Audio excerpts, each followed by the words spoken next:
on a l'impression que certaines énergies qui sont dans notre milieu sont on a l'impression, par défaut, que toutes les énergies qui sont dans notre milieu sont équivalentes ou qu'on peut en tirer des services équivalents.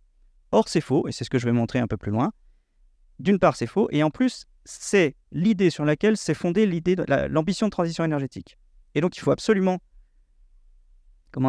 revoir un petit peu tout ce qui s'est construit de connaissances ou de croyances autour de l'énergie pour voir quelles sont les limites au possible.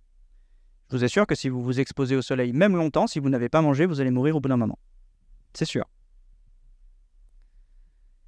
Voici ce qui s'est passé. Alors, l'image est lointaine pour vous. Est-ce que vous voyez quand même une courbe qui, globalement, monte de la gauche vers la droite par palier? C'est la courbe de la croissance de la démographie. Alors, vous ne voyez pas ce qui est écrit en bas, mais c'est depuis 65 000 ans jusqu'à aujourd'hui. Et c'est une courbe dite logarithmique, c'est-à-dire que chaque palier, on va dire, est multiplié par 10. Donc, ça permet de mieux voir les détails de la courbe. Si on ne voyait pas cette courbe avec la loupe de la fonction logarithmique, on verrait juste une exponentielle, donc une courbe quasi plate et puis qui devient très vite verticale. C'est la croissance démographique qui s'est accélérée depuis 500 ans et qu'on verrait sur la fin. Donc là, on a fait une forme de loupe sur l'histoire de la démographie et on voit que de moins 65 000, certainement avant c'était pareil, mais on a à peu près 1 million d'êtres humains sur la planète Terre. Et vers moins 40-35 000, on a une croissance démographique notable, puisqu'on a jusqu'à 5-6 millions d'êtres humains sur toute la planète, c'est sur tous les continents. À ce moment-là, il s'est passé quelque chose, personne ne le connaît dans le détail, mais on constate une croissance démographique et les hypothèses, c'est que les capacités techniques de nos ancêtres chasseurs-cueilleurs se sont améliorées et que nos ancêtres ont mieux capturé, en particulier des proies animales, ont mieux capturé l'énergie dans leur milieu parce qu'ils avaient des outils plus performants. Donc, ils sont allés puiser mieux dans la matière organique qui est leur source d'énergie, ce qui a fait qu'ils ont été plus nombreux. Donc, il y a un lien qu'on pourra garder en tête entre la quantité d'énergie que notre espèce est capable d'aller chercher dans le milieu et en gros le nombre d'humains qui peuvent vivre en son sein. Ensuite, ce nombre d'êtres humains à 5-6 millions est resté stable jusqu'à l'apparition progressive au long de plusieurs millénaires de l'agriculture qui est une technique d'extraction de matière organique dans le milieu. C'est des gros mots, mais l'agriculture, c'est l'optimisation de la production de matière organique. C'est toujours du carbone, de l'hydrogène et de l'oxygène. Donc, on optimise notre capture d'énergie avec l'agriculture et notre population croît au départ lentement et puis de plus en plus rapidement. On est 200 millions en l'an 1 et puis 500 millions au XVIe siècle, à peu près. Et alors là, il se passe quelque chose de particulier parce qu'on commence à utiliser ce que j'ai dit précédemment, en plus de la matière organique, c'est-à-dire aller puiser directement dans le blé, dans les céréales. On commence à utiliser, bien sûr, le feu, on l'utilise toujours, on fabrique des outils métalliques, on fait de la métallurgie, mais on commence aussi à utiliser une énergie dont vous avez parlé, c'est deux énergies, le vent et la force de l'eau, au moyen de moulins à eau et à vent, qui permettent soit d'obtenir de la force mécanique pour la métallurgie, la sidérurgie, donc fabriquer des outils de façon plus performante, soit de moudre du grain, c'est-à-dire optimiser, encore une fois, l'assimilation de la matière organique et donc sécuriser l'alimentation, stocker de la farine à l'intersaison, etc., etc. Ce qui est intéressant et même primordial ici, c'est qu'on a considéré par défaut au long de toute cette histoire que le vent, c'était une source d'énergie pour nous, puisqu'on s'en sert. La force de l'eau, c'est une source d'énergie pour nous, puisqu'on s'en sert. Mais en fait, non. Ce ne sont, à mon sens, que des énergies auxiliaires, et je vais illustrer ça. Aucun humain n'a construit un moulin à vent avec la force du vent. Ça ne s'est jamais produit. Aucun humain n'a fabriqué un moulin à eau avec la force de l'eau. Ce qui a permis la construction de ces structures, de ces infrastructures, c'est la force de travail qui a été acquise par l'assimilation de la matière organique avec une source d'énergie en plus qui est la chaleur du feu quand il y avait des pièces métalliques à associer au moulin à eau ou à vent. Donc, on puisait dans des sources d'énergie qui étaient la matière organique pour se donner de la force de travail ou de la force mécanique ou de la chaleur. Et avec ces sources d'énergie, on fabriquait des outils, des moulins, qui nous permettait d'aller chercher une autre énergie qui est une énergie auxiliaire. Mais vous voyez qu'à aucun moment, nos ancêtres n'ont secoué leurs bras devant le vent pour pouvoir fabriquer un moulin à vent. Ça ne s'est jamais produit. Donc, on peut dire, à mon sens de façon assez solide, que ces énergies ne sont pas de la famille des sources d'énergie. Très important. Ça veut dire, j'avance un petit peu sur mon déroulé, ça veut dire que aujourd'hui, on essaye d'imaginer de faire fonctionner des sociétés avec des énergies auxquelles nous n'avons un accès qu'indirect, pour lesquelles il faut des convertisseurs, des structures, des machines. On ne peut pas puiser dedans directement pour obtenir des services. Et ça change tout. Donc je me suis arrêté sur la période strictement, on va dire, agricole ou pré-industrielle. Et bien sûr, on connaît bien la grande accélération démographique et la grande accélération technologique qui est issue de l'exploitation d'une source qui était connue depuis longtemps, mais là, cette fois, on avait les moyens de le faire. Je maintiens que c'est une source d'énergie auxiliaire, ça s'appelle les hydrocarbures. Que sont les hydrocarbures? Eh bien, toujours de la matière organique. On a oublié ça. La totalité des sources d'énergie dans lesquelles on a puisé jusqu'à aujourd'hui pour fabriquer nos sociétés et aller chercher d'autres énergies comme le vent, la force de l'eau ou les atomes, tous ces développements-là démographiques et technologiques n'ont été à l'origine permis que grâce à l'existence de la vie sur la planète Terre. Que ce soit parce qu'on la mange, parce qu'on la brûle sous forme de bois qu'on brûle ou de tourbe qu'on brûle, ou parce qu'on la brûle sous forme d'hydrocarbures, c'est-à-dire de matière vivante fossilisée.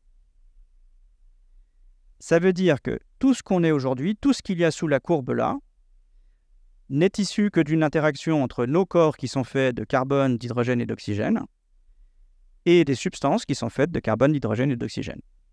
C'est cette interaction-là qui a produit une réaction qui est par ailleurs autocatalytique, mais je vais y venir, je vais préciser ce terme. C'est uniquement cette interaction qui a fait au départ qu'on a pu en arriver là où on est aujourd'hui et qu'on a pu se poser la question d'exploiter d'autres énergies que nos sources. Bien. On fait une petite pause sur les concepts abstraits. Alors, je ne sais pas si vous voyez bien, mais au moins vous voyez le titre. On sait que lorsqu'on puise trop dans la matière organique renouvelable, comme les animaux, les végétaux ou les forêts qu'on brûle, que ce soit pour l'alimentation ou pour la combustion, et bien si on puise trop, ça ne se renouvelle pas bien, donc on peut s'inquiéter des limites du développement des sociétés qui exploitent trop leur milieu vivant. On sait aussi que si on exploite, quoi qu'il arrive, de toute façon, les hydrocarbures, on en aura de moins en moins à partir d'une certaine date. Donc, on sait que ce sont des énergies, des sources d'énergie, en quelque sorte, finies pour nous, en particulier les hydrocarbures. Donc, on sait bien dans la salle aujourd'hui que notre approvisionnement en sources d'énergie va décliner à un moment donné. D'accord? Et souvent, on se dit, et c'est là où je pourrais un tout petit peu articuler cette présentation avec le questionnement sur le post-urbain et l'autonomie, sans me prononcer plus que ça, parce que moi, je ne suis pas compétent dans les réflexions qui sont menées ici. On s'imagine que la fin du pétrole, c'est la fin de la mondialisation. Parce que dans nos cultures, dans nos récits, pétrole, charbon et gaz, c'est évidemment corrélé à la mondialisation telle qu'on l'imagine, c'est-à-dire des vitesses de déplacement importantes et des capacités de transport très importantes sur toute la planète grâce à ces énergies. Et donc on se dit, si on n'en a plus, la mondialisation c'est fini, c'est ce qu'il y a dans notre imaginaire. Moi je ne le crois pas.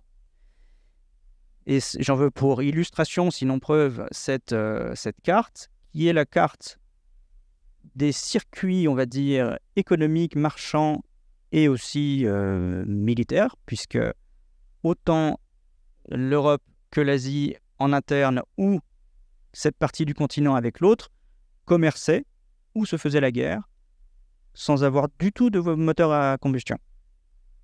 D'accord ?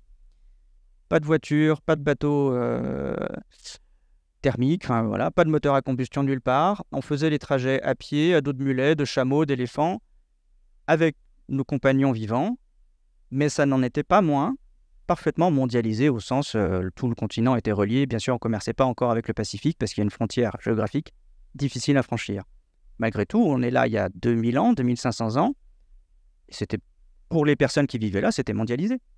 Et on consommait en Europe des biens qui venaient d'Asie et réciproquement. La différence avec le monde d'aujourd'hui, c'est pas tant la zone de commerce, c'est la vitesse. C'est tout. Donc la fin des hydrocarbures, c'est pas la démondialisation, c'est le ralentissement du monde, au moins pendant très longtemps. On ne va pas arrêter de commercer avec l'Asie, on le faisait déjà, on était beaucoup moins nombreux sur la planète, 200 millions, on le faisait déjà, et c'était très lent, mais on le faisait parfaitement, sans problème. Donc, essayez de voir, et puis discuter entre vous et avec moi après si on a le temps, essayez de voir si l'idée fin du pétrole, c'est la démondialisation, ou si fin du pétrole, c'est juste des échanges qui prennent plus de temps. Et je pense que ça change déjà notre récit pour l'avenir, ou la façon qu'on a de s'imaginer l'avenir. Ça veut dire que sur un territoire sur la France, il y a 30 000 ans, bien avant l'agriculture, on sait qu'il y avait des échanges économiques et culturels entre les Pyrénées et la Belgique. Il y avait peut-être que quelques dizaines de milliers d'humains sur ce territoire, mais pourtant, ils se déplaçaient à pied, ça prenait des mois, voire des années, mais il y avait des échanges économiques et culturels. C'était juste plus lent. Voilà ce qu'il me paraît important d'introduire dans le débat, parce que souvent on pense que fin du pétrole c'est la démondialisation, ce que je ne crois pas, et qui pourrait en plus, cette idée-là pourrait nous faire adopter des stratégies, faire des erreurs éventuellement, ou adopter des stratégies contre-productives on a été surpris de l'agression de l'Ukraine en 24 heures. Une agression peut prendre des mois. C'est comme ça que les conflits se faisaient autrefois. Ça prenait des mois, mais ça n'en était pas moins des conflits violents et des guerres quand même. Voici quelques illustrations. Je vais essayer d'avancer, je vois que le temps file.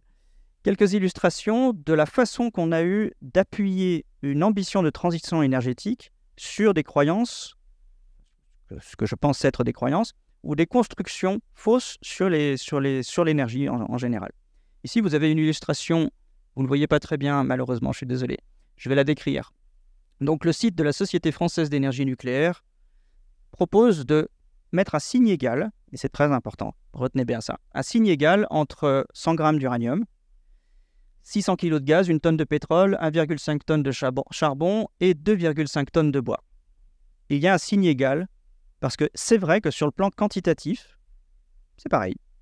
Il y a objectivement autant d'énergie dans 100 grammes d'uranium que dans 600 kg de gaz. C'est vrai. Par contre, autant nos ancêtres de la période antique faisaient brûler du gaz qui sortait du sol parce que ça arrivait, sortait spontanément et ça brûlait, alors parfois naturellement ou parce qu'on l'allumait, ou alors aux États-Unis au début de l'exploitation massive du pétrole, il suintait en fait, il suffisait de mettre un coup de pioche dans le sol et le pétrole était là. Donc, on voit bien que ce qui est à droite du premier signe égal, c'est totalement accessible directement, il suffit de s'en servir, d'allumer avec une toute petite étincelle ce qu'il y a comme ressources énergétiques dans le gaz ou le pétrole ou le bois, il y a du bois sur cette image, alors que essayer de faire quoi que ce soit spontanément avec des atomes d'uranium, vous n'y arriverez pas. Il vous faudra au préalable construire une infrastructure autour. Je précise un point, j'ai dit autocatalytique tout à l'heure. Une réaction autocatalytique, ça veut dire que c'est une réaction qui peut être chimique. Lorsqu'on l'enclenche, le produit de cette réaction maintient la réaction elle-même. Ça veut dire que quand vous avez, là il y a 2 tonnes 5 de bois, vous faites une toute petite étincelle avec vos silex. Vous allumez des brindilles, et les brindilles vont allumer le bois et vous n'avez plus rien à faire. La totalité du bois va se consommer. C'est une réaction autocatalytique. L'uranium aussi, c'est une réaction autocatalytique, mais plutôt explosive. Il fait beaucoup trop d'énergie d'un seul coup. C'est pour ça qu'il faut, entre autres, faire une centrale autour pour pouvoir contrôler cette réaction. Mais par contre, le vent, est-ce que c'est autocatalytique ? Pas du tout. Essayez de faire une étincelle dans le vent, ça va juste éteindre votre étincelle, ça ne va rien faire du tout, ça ne va pas vous procurer de l'énergie en plus à partir de l'énergie initiale. Ça ne va rien faire du tout. Pareil pour le rayonnement électromagnétique. Donc moi, ce signe égal, j'ai l'impression que c'est sur lui que s'est construite l'ambition de transition énergétique, mais qu'il est faux. Vous voyez que les processus pour extraire de l'énergie entre la matière organique et l'uranium, ou le vent, alors vous ne le voyez pas, mais ici c'est le vent maintenant à gauche, ou le rayonnement électromagnétique à gauche, eh bien ça n'a rien à voir, on ne sait pas du tout les mêmes processus industriels, les mêmes liens causaux, les mêmes liens logiques. Vous avez à gauche des énergies auxiliaires dont on peut tirer en fait des services évidemment quand on a les bonnes infrastructures, et à droite, vous avez des sources d'énergie qui sont deux formes d'énergie qualitativement différentes, quel que soit l'aspect quantitatif. Vous pouvez avoir beaucoup de vent, si vous n'avez pas d'éolienne, ça ne vous rend pas service. D'accord ? Retenez juste ça, je ne m'étends pas plus là-dessus, mais le quantitatif ne s'oppose pas du tout au qualitatif. C'est pas parce qu'on a plein d'éoliennes ou plein de centrales nucléaires que la transition énergétique est possible. Parce que le quantitatif, ça ne résout pas un problème d'usage, de fonction. Ça ne rend pas le vent source.